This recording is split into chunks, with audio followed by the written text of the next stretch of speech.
សួស្តីអ្នកគ្នានេះគឺជាសារថ្មីតើតើជាមួយនឹងអ្នកទាំងអស់គ្នាមើលទៅខ្ញុំឃើញថាជាសារស្នេហាឬក៏និយាយតើអំពីស្នេហាអីចឹងជាដើមអូខេអញ្ចឹងខ្ញុំមើលឃើញថានៅក្នុងសារនេះគឺគេបានប្រាប់ខ្ញុំថាអ្នកទាំងអស់គ្នាបានគិតច្រើនមែនតើតើជាមួយនឹងជីវិតស្នេហារបស់អ្នកទាំងអស់គ្នាអូខេចាប់ផ្ដើមទៅលើការទី1គឺការ the reflection ទូទៅវាមានន័យថាអ្នកគ្នាចាប់ផ្ដើមស្វែងយល់ទៅលើរឿងអតីតកាលទៅលើរឿងអតីតកាលបន្ទាប់មកក៏ចាប់ផ្ដើមសួរខ្លួនឯងថាតើខ្ញុំពិតជារីករាយដែរឬទេតើខ្ញុំពិតជាទទួលបានសេចក្តីស្រឡាញ់ឬក៏ខ្ញុំគ្រាន់តែធ្វើពោលថាខ្លួនឯងមិនអីទេនៅពេលនេះអ្នកគ្នាចាប់ផ្ដើមសួរសំណួរបែបនេះទៅកាន់ខ្លួនឯងអ្នកទាំងអស់គ្នាចាប់ផ្ដើមមើលអ្វីមួយដែលថាជាការពិតប្រកបចំពោះ situation ឬក៏ស្ថានភាពណាមួយដែលកើតឡើងសម្រាប់អ្នកទាំងអស់គ្នាអូខេសកាត់ទី2គឺ the hot seat បានបង្ហាញថាអ្នកទាំងអស់គ្នាកំពុងតែនៅក្នុងស្ថានភាពណាមួយដែលអ្នកគ្នាអាចនឹងត្រូវណាប្រឈមមុខជាមួយនឹងការប៉ັດអ្នកទាំងអស់គ្នារត់គេចមិនបានទេតែអ្នកទាំងអស់គ្នាត្រូវតែឬក៏នឹងប្រឈមនឹងការប៉ັດទាំងស្រុងប្រឈមមុខនឹងការប៉ັດមិនអ្នកគ្នាមានអ្វីថាមានអ្វីមួយឬក៏នរណាម្នាក់គឺគេកំពុងតែធ្វើតេស្តសារលបងអ្នកទាំងអស់គ្នាអ្នកទាំងអស់គ្នាអាចនឹងមានអារម្មណ៍ថាខ្លួនឯងមានសម្ពាធនៅក្នុងការជ្រើសរើសឬនៅក្នុងការនិយាយអ្នកនឹងមិនអាចលាក់នៅអារម្មណ៍របស់ខ្លួនឯងតទៅទៀតបានទេអញ្ចឹងវាគឺជាពេលមួយដែលអ្នកត្រូវតែ honest ត្រូវតែមានភាពជឿជាក់ឬក៏មានភាពច្បាស់លាស់ចំពោះនឹងខ្លួនឯងត្រូវនិយាយអ្វីដែលជាការពិតត្រឹមត្រូវច្បាស់លាស់អូខេស្លាកការបន្ទាប់គឺ the final two a ring អូខេ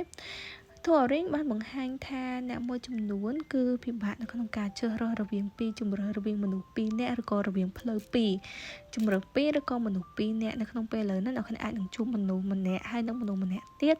ដែលតម្រូវចិត្តអ្នកទាំងអស់គ្នាពេញចិត្តប៉ុន្តែគ្រាន់តែថាអ្នកគ្នាថ្លឹងថ្លែងទៅលើនេះថារវាងអ្នកទាំងពីរហ្នឹងអ្នកគ្នាថ្លឹងថ្លែងកាត់អត់ដាច់វាអញ្ចឹងឬក៏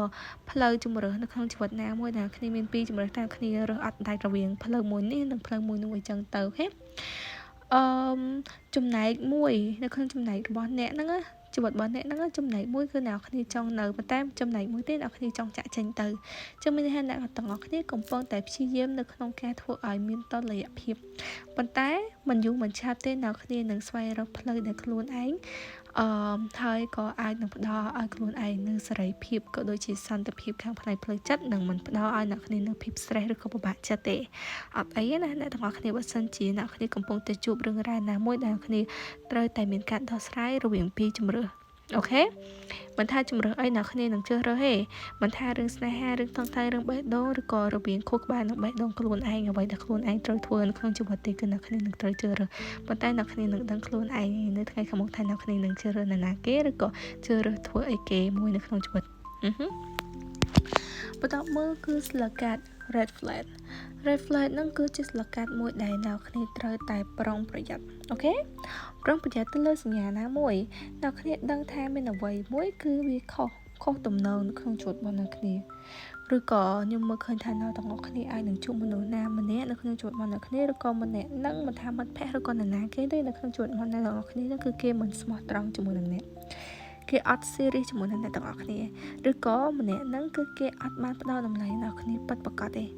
ម្នាក់ហ្នឹងមើលឃើញថាគេវាថា fake to fake ចាញ់អញ្ចឹង fake to fake ម្នាក់ហ្នឹងឬក៏ស្នេហាឬក៏បរិសុទ្ធម្នាក់ណាម្នាក់ដែលនៅក្នុងជីវិតរបស់គ្នាហ្នឹងគឺគេ red flag មនុស្សហ្នឹងអ្នកគ្នាត្រូវតែប្រយ័ត្នទៅលើសញ្ញារបស់គេដែលគេបញ្ចេញមកថាម្នាក់ហ្នឹងមិនមែនជាមនុស្សល្អទេណាគេអាចនឹងជន់នៅទាំងអស់គ្នាពេលណាក៏បានដែរអញ្ចឹងត្រូវប្រយ័ត្នឲ្យបានមែនតើកុំ don't ignore ត្រូវប្រយ័ត្នបើសិនអ្នកគ្នាមើលឃើញថាម្នាក់ហ្នឹងកាន់ទង់ក្រហមហើយអ្នកគ្នាកុំនៅទៀតអូខេពួកគេអាចនឹងធ្វើឲ្យអ្នកគ្នាឈឺចាប់នៅថ្ងៃខាងមុខទៀតបានចង់និយាយចឹងវាជាការមួយដែលថាអ្នកទាំងអស់គ្នាត្រូវតែមានការប្រុងប្រយ័ត្នឲ្យបានមែនតើមកអូខេបន្តមកស្លាកកាត់ the end គឺមានការបញ្ចប់ទៅលើចំពោះអ្វីមួយមានអ្វីមួយដែលនឹងឲ្យអ្នកទាំងអស់គ្នាមានភាពសប្បាយរីករាយម្ដងទៀត បន្ទាប់ពីរឿងអីមួយត្រូវបានបញ្ចប់អូខេ Universe ឬក៏ចក្រវាលប្រាប់អ្នកទាំងអស់គ្នាឲ្យអ្នកគ្នាយកសម្ពាធឬក៏សម្ពាយជីវិតអ្នកគ្នាហ្នឹងអារឿងណាដែលមានសម្ពាធហ្នឹងយកវាចេញទៅនៅពេលដែលទ្វារមួយបានបិទទ្វារមួយទៀតនឹងបានបើកទ្វារមួយដែលថាជាទ្វារដែលមិនផ្ដោតតម្លៃអ្នកគ្នាគឺគេវានឹងត្រូវបិទហើយទ្វារមួយទៀតសម្រាប់ឲ្យអ្នកគ្នាដើរទៅលើផ្លូវមួយដែលត្រឹមត្រូវនឹងបានបើកការបញ្ចប់តំណែងណាមួយនឹងត្រូវបានបញ្ចប់ការជឿចាប់ណាមួយអ្នកគ្នាធ្លាប់ទទួលបានក៏ត្រូវបានបញ្ចប់ប៉ុន្តែវានឹងជួយឲ្យអ្នកគ្នាខ្លាចជាមនុស្សម្នាក់ដែលកាន់តែខ្លាំងក្លាកាន់តែរឹងប៉ឹងរឹងមាំហើយអាចស្វែងរកអ្វីជាសេចក្តីសុខពិតប្រាកដអ្វីជាក្តីស្នេហាពិតប្រាកដសម្រាប់ជីវិតរបស់អ្នកទាំងអស់គ្នា Fantasy Suits ឬក៏ Night of Blues ខ្ញុំមើលឃើញថាអ្នកទាំងអស់គ្នាអាចនឹងមានតកតងជាមួយនឹង connection រវាងមនុស្សពីរនាក់មនុស្សម្នាក់ហ្នឹងគេចង់នៅចិត្តអ្នកទាំងអស់គ្នាមនុស្សម្នាក់ហ្នឹងគេអាចនឹងផ្ដល់គេហៅថាជាសញ្ញាមួយដែលគេចាប់អារម្មណ៍ទៅលើអ្នកទាំងអស់គ្នានៅក្នុងពេលឥឡូវហ្នឹងមនុស្សម្នាក់ហ្នឹងក៏អាចជាបាននិយាយលេងជាមួយអ្នកគ្នាផ្ដល់អារម្មណ៍ឬក៏ពាក្យសម្ដីផ្អែមល្ហែមជាមួយអ្នកគ្នាមើលទៅដូចជាអារម្មណ៍មួយដែលថាដូចនៅក្នុងក្តីសុបិនអញ្ចឹងប៉ុន្តែវាមិនមែនជាក្តីសុបិននេះវាជាការពិតណាស្នេហាពិតប្រាកដវាមក like is more than passion វាជាអ្វីមួយដែលការពិតហើយនឹងផ្ដល់ក្តីស្រឡាញ់ទៅកាន់អ្នកទាំងអស់គ្នាផ្ដល់ការខ្វល់ខ្វាយមកកាន់អ្នកទាំងអស់គ្នាអូខេបន្តមកចូលស្លឹកថ្មីអ្នកទាំងអស់គ្នាមួយនេះខ្ញុំចង់ប្រាប់អ្នកទាំងអស់គ្នាថាជាស្លឹកមួយដែលខ្ញុំវាបង្ហាញខ្ញុំថាអ្នកទាំងអស់គ្នាគឺកំពុងតែឈរទៅលើទីថាគោលដៅមួយនៃវិថីជីវិតរបស់អ្នកគ្នាអ្នកគ្នាកំពុងតែឈរទៅលើផ្លូវដ៏ត្រឹមត្រូវអ្នកគ្នាកំពុងតែឈរទៅលើpower របស់ខ្លួនឯងសាច់ទៅថ្មីម្ដងទៀតអូខេអ្នកគ្នាអត់ chase ទេ you are don't និយាយថា energy របស់អ្នកគ្នាដែលខ្ញុំចាប់បានណា I don't chase I attract វាអញ្ចឹងណាអ្នកគ្នាអត់ចូលទៅទាញយកឬក៏ចាប់យកអ្វីមួយទេតែអ្នកគ្នាមានប្រើប្រាស់នៅច្បាប់នៃការស្រូបទាញរឿងអ្វីដែលត្រូវជាមួយនឹងអ្នកទាំងអស់គ្នាចូលមកក្នុងជីវិតអ្នកគ្នាអត់រត់ទៅចាប់វានោះទេខ្ញុំនិយាយអញ្ចឹងណាហើយដូចគ្នាផងដែរបើនិយាយពីស្នេហាមនុស្សដែលពិតប្រាកដនឹងមើលឃើញពីតម្លៃរបស់អ្នកគ្នាហើយជ្រើសរើសអ្នកទាំងអស់គ្នាជាមួយនឹងសេចក្តីស្រឡាញ់ហើយនឹងការគោរពហើយដូចគ្នាផងដែរអ្នកគ្នាក៏នឹងរៀនសូត្រទៅតាមរបៀបនៅក្នុងការស្រឡាញ់ខ្លួនឯងហ្នឹងវាយ៉ាងម៉េចចឹងអ្នកគ្នានឹងរៀនថាអ្នកគ្នាផ្ដល់សេចក្តីស្រឡាញ់ចំពោះខ្លួនឯង love yourself first before loving other ឬក៏ like doing something treating other person you treating yourself first អ្នកគ្នាដឹងថាខ្លួនឯងគឺជា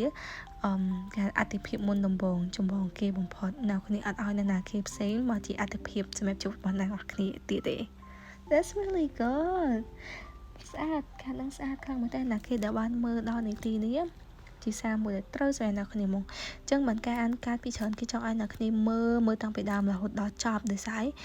អ្នកគ្នាមើលពីដើមរហូតដល់ចប់អ្នកគ្នាកំពុងតែស្រូបទាញ energy ដែលល្អចូលទៅក្នុងជីវិតអ្នកគ្នា energy មិនល្អអ្នកគ្នាធៀបចោលបើមិនអញ្ចឹងទេការអានកាតណាមួយដែលមិនសូវជាល្អឬក៏ការអានកាតមួយដែលត្រូវឲ្យអ្នកគ្នាប្រយ័ត្នប្រយែងអ្នកគ្នាត្រូវតែមានការប្រយ័ត្នប្រយែងជានិច្ចនៅក្នុងជីវិតពិតរបស់អ្នកទាំងអស់គ្នាអូខេបន្ទាប់មកសកាចុងក្រោយបិទគូនៅក្នុងថ្ងៃនេះគឺ Shoulder to Cry On អ្នកគ្នាអាចនឹងធ្លាប់យំធ្លាប់សោកសៅធ្លាប់មាន emotional ប៉ុន្តែវាមិនអីណាអ្នកគ្នាមានន័យថាអ្នកទាំងអស់គ្នាបេះដូងរបស់អ្នកគ្នាបានបញ្ចេញនៅការឈឺរឿងឈឺចាប់ទាំងឡាយទាំងពួងចេញទៅOkay you have people you have angel you have friend អ្នកគ្នាមានមិត្តភក្តិអ្នកគ្នាមានខ្លួនឯងដែលចំខ្វល់ខ្វាយទៅលើអ្នកទាំងអស់គ្នាអ្នកគ្នាអត់នៅម្នាក់ឯងទេអញ្ចឹងបន្ទាប់ពីអ្នកគ្នាយំអ្នកគ្នាស្រក់ទឹកភ្នែកហើយរឿងអ្វីក៏ដោយដែលនឹងចូលមកគឺវាជាសន្តិភាពសម្រាប់ផ្លូវចិត្តរបស់អ្នកទាំងអស់គ្នាអូខេចប់ការដែលល្អខ្លាំងមែនតើអ្នកគ្នាទោះបីជាអ្នកគ្នាធ្លាប់ជឿចាប់ទៅលើរឿងស្នេហាជឿចាប់រឿងអីរឿងណានាគេក្បត់រឿងណានាគេដែលធ្វើមិនសមប្រកបទៅកាន់អ្នកទាំងអស់គ្នាជួយទឹកភ្នែកចេញឲ្យស្អាតហើយចង់ប្រាប់ថាមានមនុស្សផ្សេងទៀត